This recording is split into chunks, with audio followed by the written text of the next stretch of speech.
Good morning students. इससे पहले वाले वीडियो में आप लोग पढ़ चुके हैं फिनॉल और फिनॉल के बनाने की विधियाँ। आज हम बात करेंगे फिनॉल के रासायनिक गुण और भौतिक गुण। भौतिक गुणों की बात करें तो फिनॉल रंगहीन, क्रिस्टलीय, ठोस और रंगहीन द्रव दोनों रूपों में पाया जाता है, लेकिन अधिक समय तक रखने के कारण वायु और प्रकाश द्वारा ऑक्सीकृत होकर इसका रंग हल्का गुलाबी हो जाता है। फिनॉल जल में अल्प विलेय होता है। फिनॉल में OH समूह अल्कोहल की भांति होने के बावजूद भी इसमें जो एरोमेटिक रिंग होता है, एरोमेटिक रंग जल विरोधी होता है और इस जल विरोधी स्वभाव के कारण ही ये फिनॉल की जल में विलेयता को घटा देता है। अर्थात जल में फिनॉल हाइड्रोजन बंध बनाने के कारण विलीय होने की प्रवृत्ति तो रखता है, लेकिन जो उसमें एरोमेटिक रिंग होता है हाइड्रोकार्बन का, हाइड्रोकार्बन जल में अविलेय होते हैं और उसकी विलेयता को घटा देते हैं।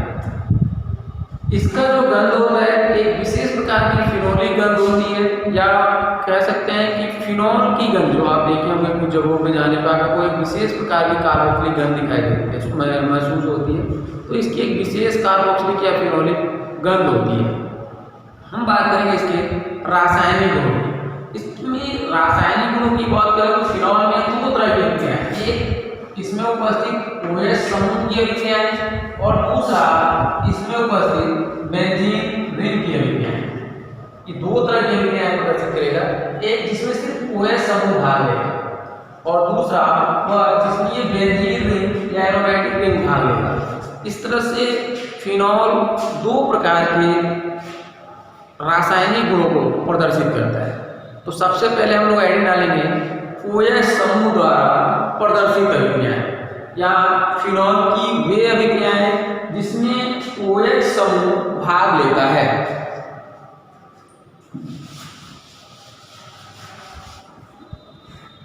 इसमें हम लोग पहला अभिक्रिया जो आईडी डालेंगे अल्कोहल के सिमिलर अभिक्रियाएं, यानी जैसे अल्कोहल का OH समूह भी अभिक्रिया करता है उसके समान अभिक्रिया। तो सबसे पहला डालेंगे रिएक्शन विद सोडियम मेटल्स या सोडियम धातु के साथ अभिक्रिया।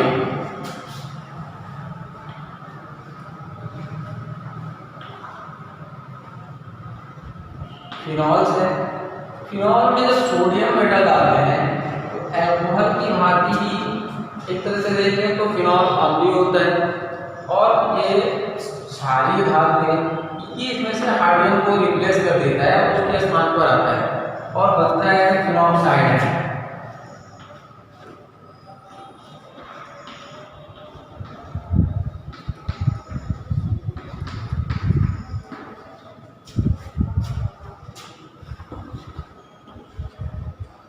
कह सकते हैं कि फिनॉल के विलयन में सोडियम मेटल का टुकड़ा डालने पर सोडियम फिनॉक्साइड आयन बनता है तथा हाइड्रोजन गैस। अगला हाइड डालेंगे एल्काइलेशन। फिनॉल का एल्काइलेशन में फिनॉल को पहले किसी क्षार सोडियम हाइड्रोक्साइड या पोटेशियम हाइड्रोक्साइड के साथ क्रिया कराते हैं। मुख्यतः सोडियम हाइड्रोक्साइड के साथ क्रिया कराने पर सोडियम फिनॉक्साइड आयन बनता है। सोडियम फिनॉक्साइड आयन की क्रिया किसी भी एल्किल हाइलाइड से कराने पर एरोमेटिक ईथर बनते हैं। अब यहाँ देखें तो कह रहे हैं कि फिनॉल की क्रिया आपका फिनॉल हो गया, इसमें क्या मिला है सोडियम हाइड्रोक्साइड NaOH, ये अम्ल है और ये क्षार है, ये आपस में अभिक्रिया करते हैं, लवण तथा जल बनाते हैं।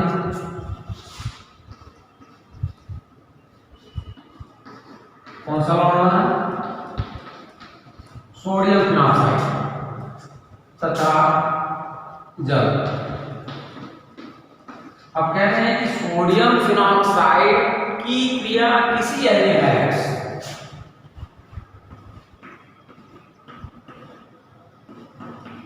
मान लीजिए RX, ये NaOH बाहर हो गया और प्राप्त होता है OR।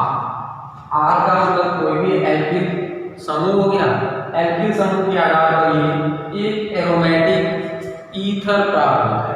अब R की जगह पर हम दूसरा कोई उदाहरण लें, मेहंदी, ये sodium phenoxide plus CH3 methyl iodide. इस मेथिल आयोडाइड से क्रिया करें तो सोडियम आयोडाइड बाहर हो गया और हमको प्राप्त होता है OCH3 यानी मेथॉक्सीबेंजीन, या फिर कह सकते हैं मेथिल फेनिल ईथर। आईपीएससी में हो गया मेथॉक्सीबेंजीन और सामान्य नाम में कहेंगे मेथिल फेनिल ईथर। अगर इसकी जगह पर अगर हम एथिल ब्रोमाइड लें,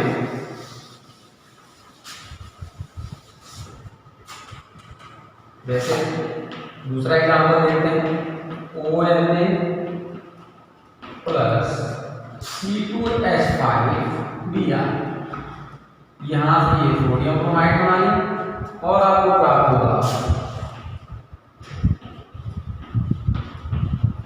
OCH5 एथिल फेनिल ईथर, या फिर आप कह सकते हैं एथॉक्सीबेंजीन।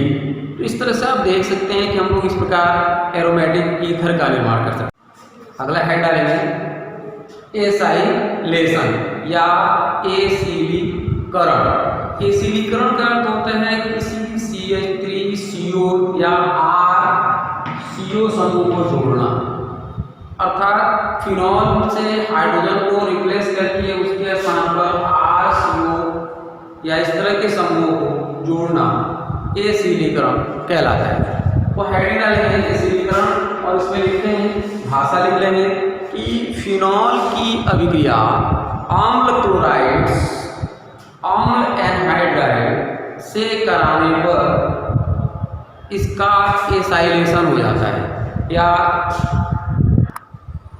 और इस एसाइलेशन के फलस्वरूप एरोमेटिक एस्टर बनते हैं। तो पहला हम लोग लिखते हैं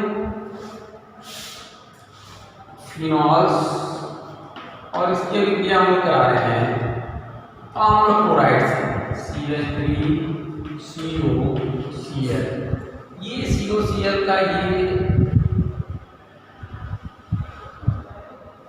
HCl के रूप में बाहर निकल गया और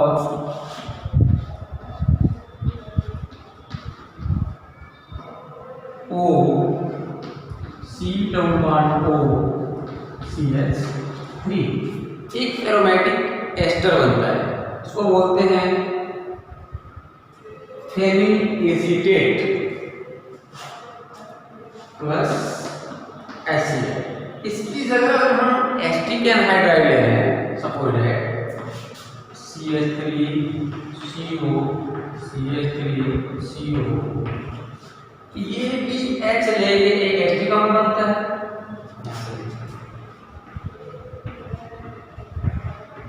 OH यहाँ से CH3COH एस्टिक अम्ल बाहर हो गया और बच गया फेनिल एसीटेट।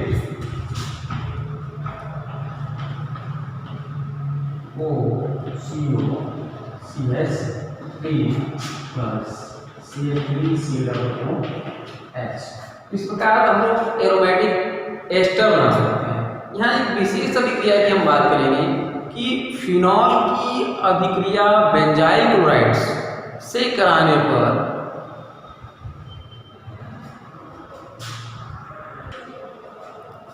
इसका बेंजाइलीकरण हो जाता है और बेंजाइलीकरण के फलस्वरूप फेनिल बेंजोएट बनता है।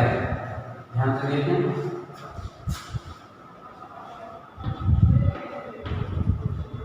OH benzoyl chloride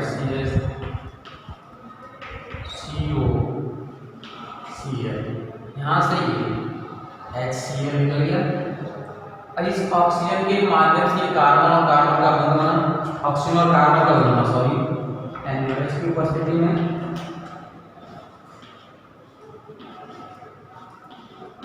O C≡O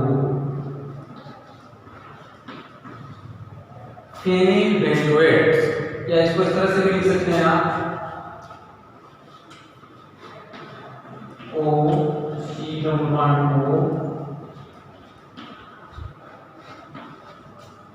ये जो अभिक्रिया होती है एक बहुत ही कॉमन नेम रिएक्शन है, इसको बोलते हैं शॉर्टन-बामन अभिक्रिया, यानी एक नेम रिएक्शन के रूप में इसको आप तैयार कर सकते हैं। शॉर्टन-बामन अभिक्रिया दे देता है, शॉर्टन-बामन अभिक्रिया किसे कहते हैं, या शॉर्टन-बामन अभिक्रिया लिखिए। तो इस प्रकार आप एक नेम रिएक्शन भी तैयार कर सकते हैं।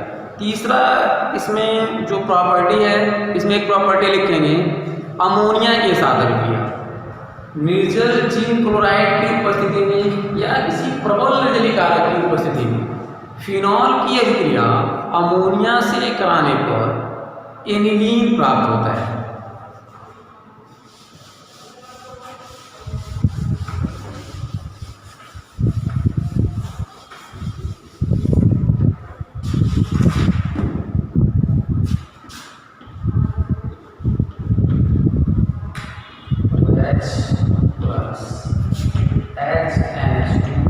अमोनिया में क्षारीय होता है, निर्जल zinc chloride 200 degree 300 degree centigrade ताप, इतने ताप पर इसको गर्म करते हैं। गर्म करने पर इसका जल वाष्पित हो जाता है, जल निकल जाता है और एनिलीन प्राप्त होती है। ये कुछ सामान्य अभिक्रियाएं थी जो अल्कोहलों के सदृश होती हैं, या अल्कोहलों के OH समूह के विस्थापन की तरह से फिनॉल में भी OH समूह के विस्थापन से होती हैं। अब हम बात करें बेंजीन रिंग में सन्निहित अभिक्रियाएं, वे अभिक्रियाएं जो फिनॉल में उपस्थित बेंजीन रिंग के कारण होती है। आपको पहले भी बता चुके हैं, इस एरोमेटिक कंपाउंड जिसमें भी बेंजीन रिंग पाए जाते हैं वो हैलोजनों से अभिक्रिया करते हैं, यानी हैलोजनीकरण अभिक्रिया होती है। नाइट्रिक अम्ल से अभिक्रिया करते हैं, ये अभिक्रिया नाइट्रीकरण कहलाती है। H2SO4 से अभिक्रिया करते हैं तो सल्फोनीकरण कहलाता है। यानी ये सभी अभिक्रियाएं बेंजीन रिंग के कारण निहित होती है। बेंजीन रिंग के हाइड्रोजन परमाणु को रिप्लेस कर उनका स्थान ले लेते हैं। यानी तो जब जैसे जैसे जिसका प्रयोग करते हैं, यानी हाइड्रोजन का प्रयोग कर रहे हैं, तब यह अभिक्रिया कहलाती है हैलोजनीकरण। जब नाइट्रिक अम्ल का प्रयोग कर रहे हैं तब कहलाता है नाइट्रीकरण या नाइट्रो समूह का जुड़ना, या फिर सल्फोनिक समूह जुड़ रहा है तब अभिक्रिया कहला रही है सल्फोनीकरण। तो पहला ही डालेंगे हैलोजनीकरण, हैलोजिनेशन। फिनॉल शीघ्रता से हैलोजनों से अभिक्रिया करते हैं और पॉली हैलोजन फिनॉल्स बनाता है। इसमें हम लोग देखें, एक उदाहरण लेते हैं ब्रोमीन के साथ अभिक्रिया। फिनॉल की अभिक्रिया ब्रोमीन जल से कराने पर ट्राइब्रोमोफिनॉल का सफेद अवशेष प्राप्त होता है।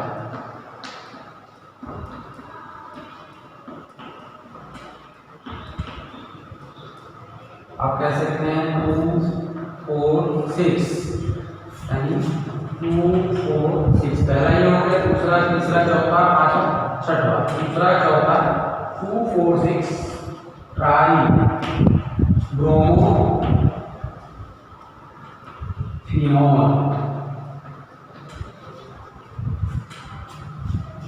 दूसरी जो इसकी महत्वपूर्ण अभिक्रिया है वो है नाइट्रीकरण।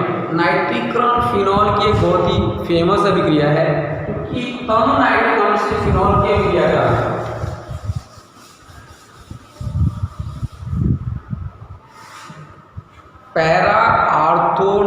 नाइट्रोफिनॉल का मिश्रण प्राप्त होता है।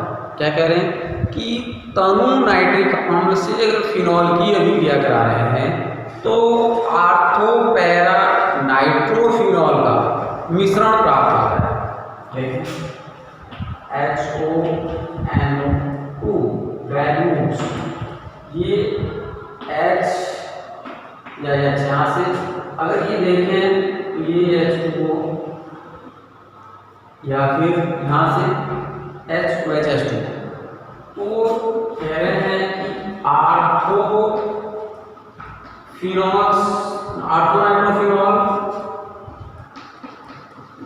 और paranitrophenol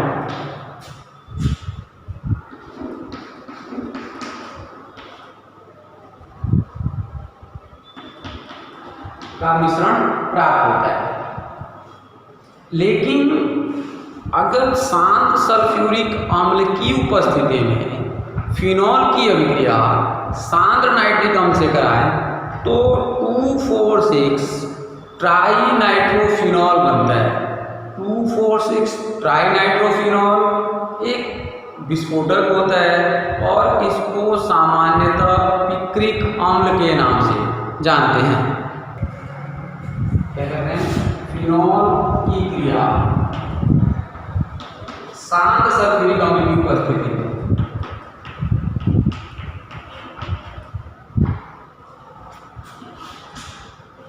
concentrate H2SO4 concentrate nitric अम्ल तो H अंडरस्टूड है।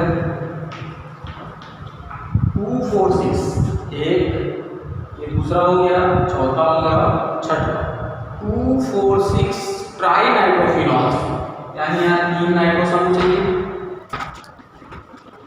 OH रहेगा, दूसरे पर NO2, चौथे पर NO2 और छठे पर NO2। 2,4,6 ट्राइनाइट्रोफिनॉल बनता है और H2 बाहर निकलता है। इसको जो 2,4,6 ट्राइनाइट्रोफिनॉल है, इसका जो सामान्य नाम है पिक्रिक अम्ल होता है। तो क्वेश्चन पूछता है कैसे प्राप्त करेंगे फिनॉल से पिक्रिक अम्ल।